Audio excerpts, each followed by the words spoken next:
Assalamualaikum warahmatullahi wabarakatuh. Perkenalkan, nama saya Marisa Siti Jubaida. Saya dari Prodi Pendidikan Ekonomi semester 1. Video ini dibuat untuk memenuhi tugas pengantar ilmu manajemen yang diampu oleh Ibu Latifatur Rohmah, SHMM.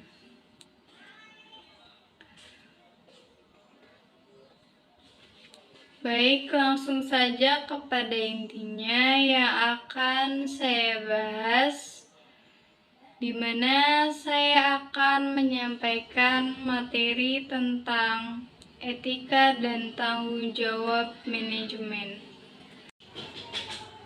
Di sini saya akan menjelaskan sedikit tentang tanggung jawab sosial.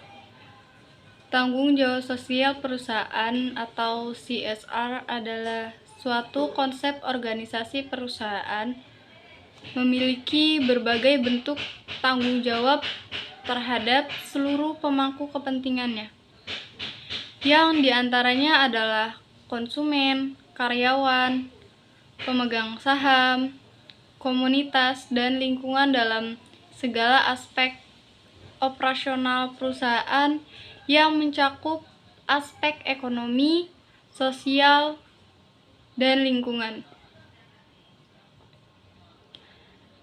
CSR dapat dikatakan sebagai kontribusi perusahaan terhadap tujuan pembangunan berkelanjutan dengan cara manajemen dampak atau minimisasi dampak negatif dan minimisasi dampak positif terhadap seluruh pemangku kepentingannya. Tanggung jawab sosial perusahaan kepada seluruh pemangku kepentingannya diantaranya yaitu ada konsumen. Bisnis bertanggung jawab pada konsumennya dengan menjaga kejujuran dan keterbukaannya. Mereka juga mencoba menetapkan harga yang wajar, garansi, memenuhi komitmen, dan menjaga kualitas produk yang mereka jual. Selanjutnya ada karyawan. Bisnis bertanggung jawab sosial di dalam kesepakatan mereka dengan mempekerjakan karyawan dengan wajar, membuat karyawan menjadi bagian dari tim, dan menghargai martabat dan kebutuhan manusiawinya. Kemudian ada investor. Untuk menjaga tanggung jawab sosial terhadap investor, manajer harus mengikuti prosedur akuntansi yang benar, menyediakan informasi yang tepat pada pemegang saham mengenai kinerja keuangan, dan mengelola organisasi untuk melindungi hak pemegang saham dan investasi. Kemudian ada pemasok. Hubungan dengan pemasok harus dikelola dengan baik. Banyak perusahaan kini menyadari pentingnya kerjasama saling menguntungkan dengan pemasok, sehingga mereka melakukan kontrak pembelian dengan negosiasi harga dan jadwal. Kemudian yang terakhir yaitu komunitas lokal. Hampir semua bisnis mencoba bertanggung jawab sosial terhadap komunitas lokalnya. Mereka mungkin berkontribusi dalam program lokal seperti bakti sosial, beasiswa, serta pengobatan gratis. Kemudian ada pula beberapa pendapat dari para ahli mengenai tanggung jawab sosial atau CSR, yaitu yang pertama pendapat dari Howard R. Bowen. Pada tahun 1953, dengan definisinya yaitu suatu kewajiban atau tanggung jawab sosial dari perusahaan berdasarkan kepada keselarasan dengan tujuan objektif dan nilai-nilai value dari suatu masyarakat. Selanjutnya ada pendapat dari Ismail Solohin, menganggap jika CSR adalah salah satu dari bentuk tanggung jawab perusahaan terhadap pemangku kepentingannya. Itu adalah dua contoh dari beberapa ahli.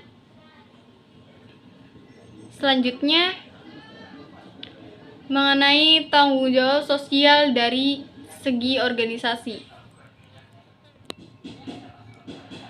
Organisasi bisnis akan berhadapan dengan lingkungan organisasinya, baik lingkungan yang secara langsung memenuhi dan dipengaruhi oleh kegiatan organisasi bisnis, maupun lingkungan yang secara tak langsung terkait dengan organisasi bisnis. Pada intinya, setiap organisasi atau perusahaan pada akhirnya perlu reaksi atas tuntutan dari lingkungan atau juga sebaliknya, merupakan upaya untuk memengerti lingkungannya.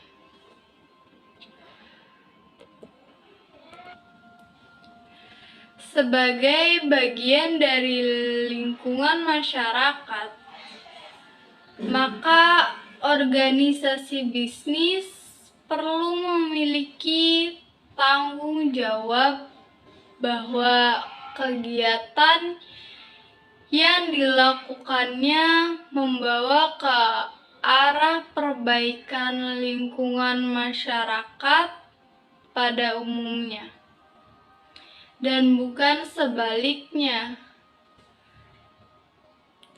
Sebagai contoh, perusahaan yang membuang limbah seenaknya pada dasarnya kurang bertanggung jawab terhadap lingkungan masyarakat.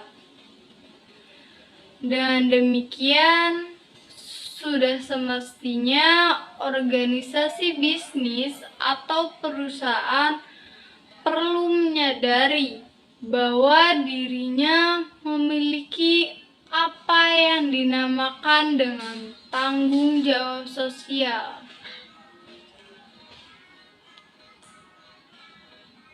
Tanggung jawab sosial ini dapat berupa tanggung jawab terhadap kebersihan dan kesehatan lingkungan,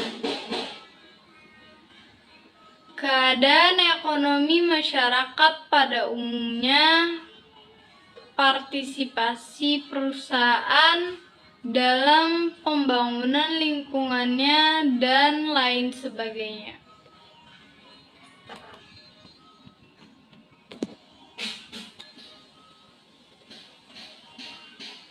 Dalam tanggung jawab sosial, di sini memiliki pandangan yang pro dan pandangan kontra.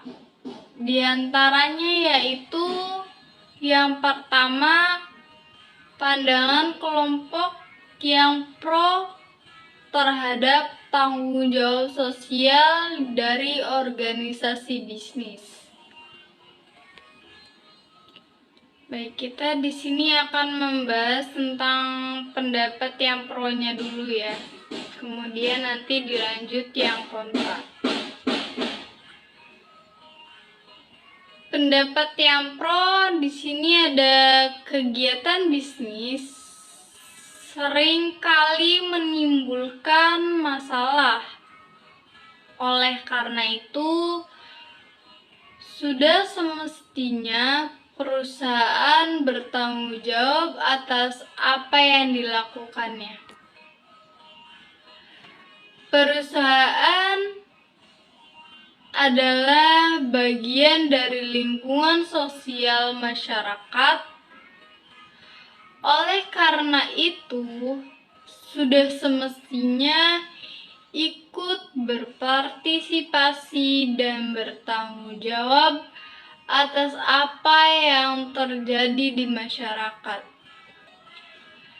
Selanjutnya ada perusahaan biasanya memiliki sumber daya untuk menyelesaikan masalah di lingkungan sosial masyarakat. Kemudian yang terakhir yaitu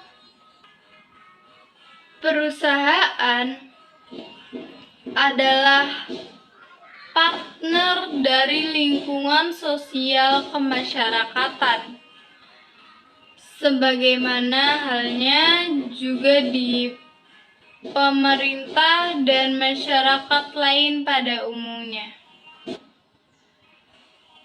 Itu adalah beberapa pandangan kelompok yang pro terhadap tanggung jawab sosial dari organisasi bisnis. Kemudian kita beralih ke pandangan kelompok yang kontra terhadap tanggung jawab sosial dari organisasi bisnis. Baik, di sini yang pertama ada mengenai tanggapan yang pertama, yaitu perusahaan tidak memiliki ahli yang mengkhususkan dalam bidang sosial dan kemasyarakatan. Oleh karena itu, sulit bagi perusahaan bertanggung jawab. Kemudian pendapat yang kedua, yaitu perusahaan yang ikut berpartisipasi dan bertanggung jawab sosial dalam lingkungan masyarakat justru akan memiliki kekuatan untuk mengontrol masyarakat, dan itu indikasi yang kurang baik secara sosial. Selanjutnya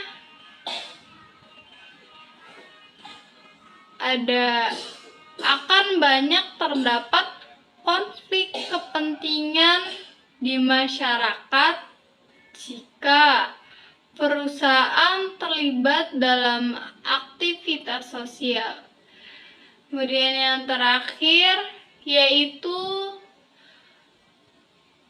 tujuan perusahaan bukan untuk memotivasi tujuan sosial perusahaan bukan untuk. Kemudian pendapat yang terakhir yaitu tujuan perusahaan bukan untuk motif sosial, akan tetapi untuk memperoleh profit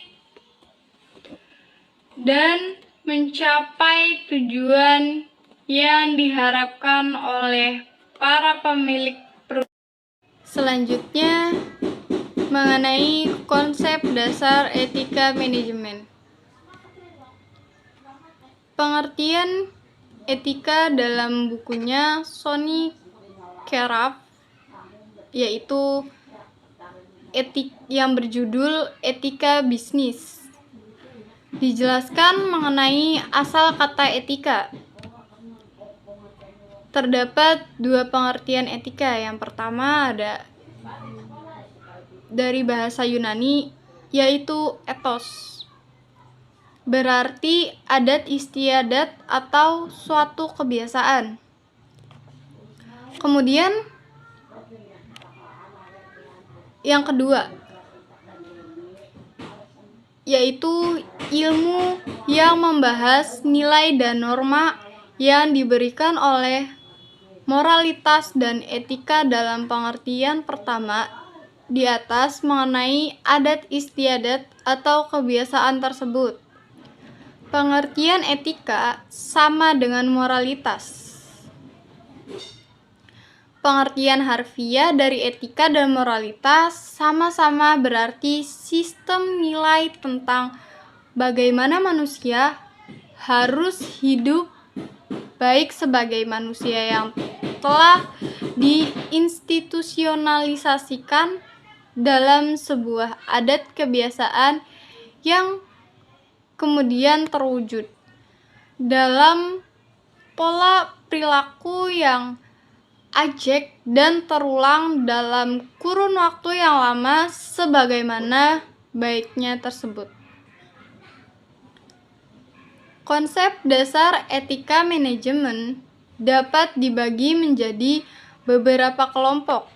Di antaranya yaitu ada dimensi etika dalam manajemen.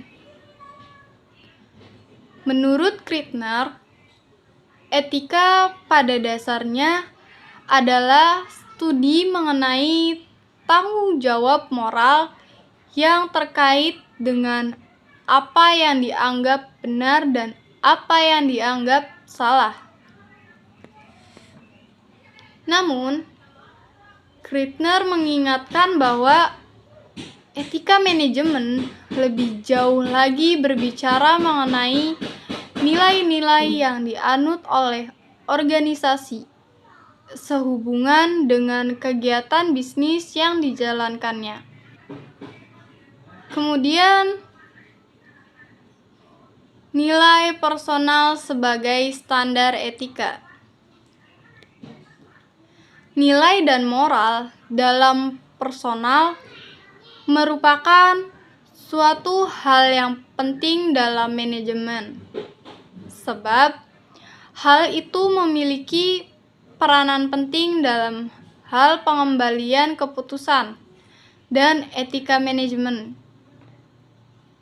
Hal ini memunculkan perlunya pengkajian seputar nilai personal sebagai standar etika. Kemudian yang terakhir yaitu nilai terminal dan nilai instrumental. Menurut Krittner, nilai personal dibagi menjadi dua jenis, yaitu ada nilai terminal, merupakan pandangan dan cara berpikir seseorang yang terwujud melalui perilakunya, yang didorong oleh motif dirinya dalam meraih sesuatu. Kemudian, nilai instrumental adalah pandangan dan cara berpikir seseorang yang berlaku untuk segala keadaan dan diterima oleh semua pihak sebagai sesuatu yang memang harus diperhatikan dan dijalankan. Baik, itu yang tadi adalah cakupan dari konsep-konsep mengenai etika dan etika manajemen. Baik, selanjutnya mengukur etika manajemen. Mengukur etika manajemen itu ada 4 kriteria etika untuk menilai suatu etika menurut Griffin, yaitu yang pertama dari sisi manfaat. Perusahaan memperoleh manfaat dari hasil kerja keras pegawainya yang berprestasi. Demikian juga bagi pegawai yang mendapat penghargaan. Kemudian,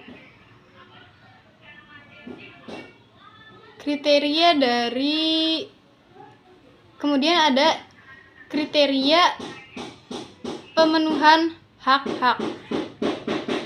Bagi pegawai yang menerima insentif, maka ia terpenuhi haknya setelah memberikan prestasi kepada organisasi. Bagi yang tidak berprestasi, maka dia tidak memiliki hak untuk mendapat insentif hingga dia dapat menunjukkan prestasinya. Kemudian ada kriteria prinsip keadilan. Tindakan pemberian insentif bagi pegawai yang berprestasi memenuhi prinsip keadilan, yaitu dengan memberikan perlakuan yang seimbang dengan apa yang telah ditunjukkan pegawai dalam pekerjaannya. Kemudian ada kriteria pemeliharaan.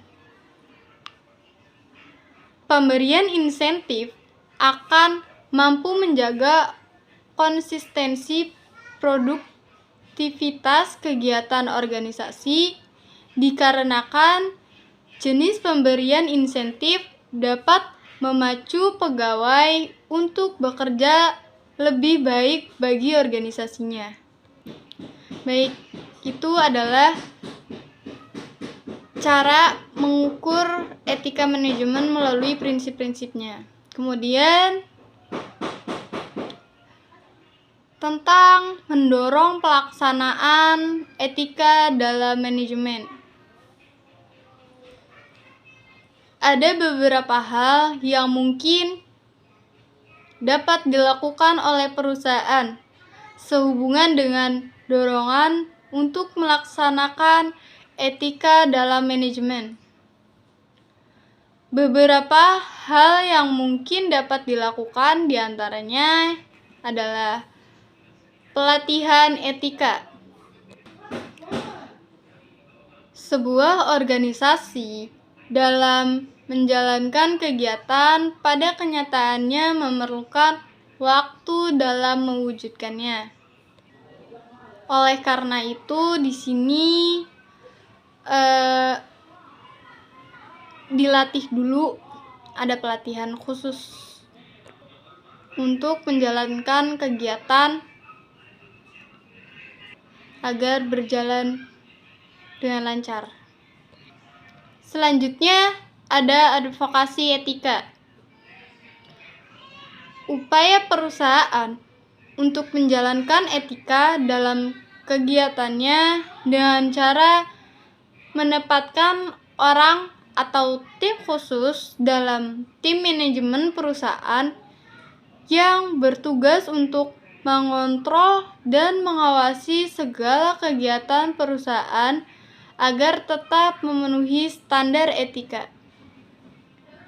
Selanjutnya, standar atau aturan mengenai etika perusahaan.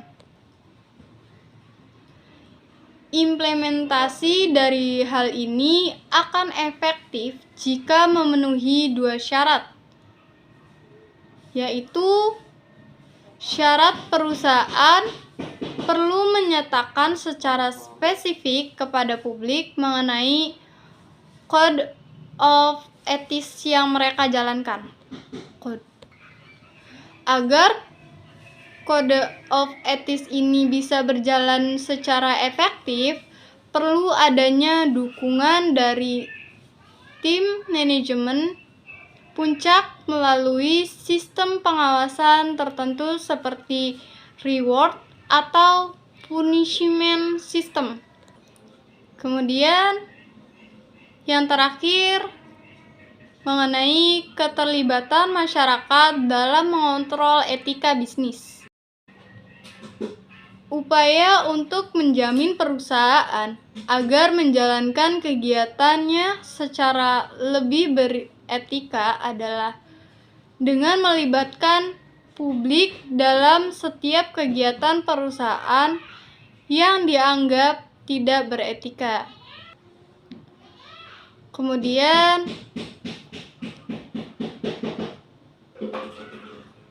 Mengelola etika dan tanggung jawab sosial. Yang pertama, yaitu kode etik.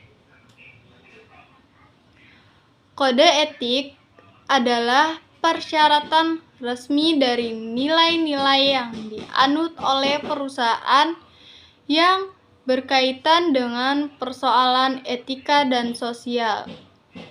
Kemudian ada struktur etis. Struktur etis mewakili beragam sistem posisi dan program yang dapat dilaksanakan oleh perusahaan untuk menerapkan perilaku beretika. Komitmen etika adalah kelompok eksekutif yang ditunjuk untuk mengawasi perusahaan. Kemudian ada kepala pegawai etika.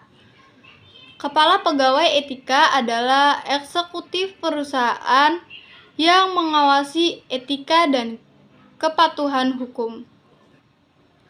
Selanjutnya, pelatihan etika.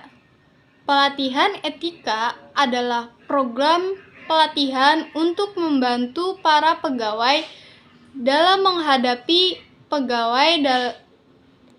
persoalan etika dan nilai-nilai. Kemudian ada whistleblowing. Whistleblowing adalah penyikapan yang dilakukan seorang pegawai atas praktik-praktik ilegal, moral, atau tidak sah yang dilakukan oleh organisasi. Kemudian yang terakhir yaitu kasus bisnis tentang etika dan tanggung jawab sosial. Sebagian besar manajer sekarang menyadari bahwa memperhatikan etika dan tanggung jawab sosial adalah sama pentingnya dengan memperhatikan pengeluaran, keuntungan, dan pertumbuhan bisnis. Secara alami, hubungan antara etika dan tanggung jawab sosial perusahaan dengan kinerja keuangannya berkaitan dengan gelar manajer dan gelar sarjananya.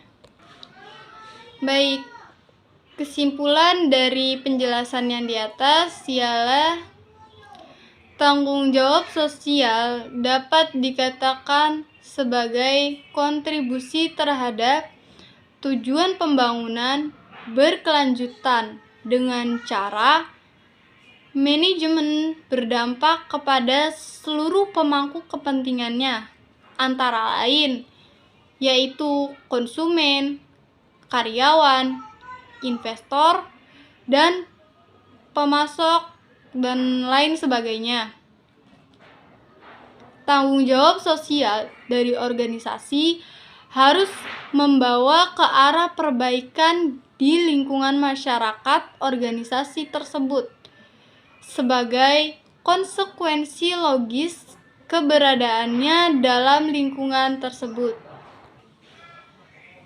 Konsep dasar etika manajemen lebih berbicara mengenai nilai-nilai yang dianut oleh organisasi sehubungan dengan bisnis yang dijalani organisasi tersebut. Etika manajemen dapat diukur melalui 4 cara, yaitu dari segi benefit atau manfaat, kemudian pemenuhan hak-hak dari pemangku organisasi tersebut, lalu prinsip keadilan dan pemeliharaan organisasi yang bersangkutan. Nah, itu adalah tentang etika dan tanggung jawab manajemen. Kiranya sekian penjelasan yang dapat saya sampaikan. Apabila ada salah kata atau ucap yang kurang berkenan, saya mohon maaf. Saya akhiri. Wassalamualaikum warahmatullahi wabarakatuh.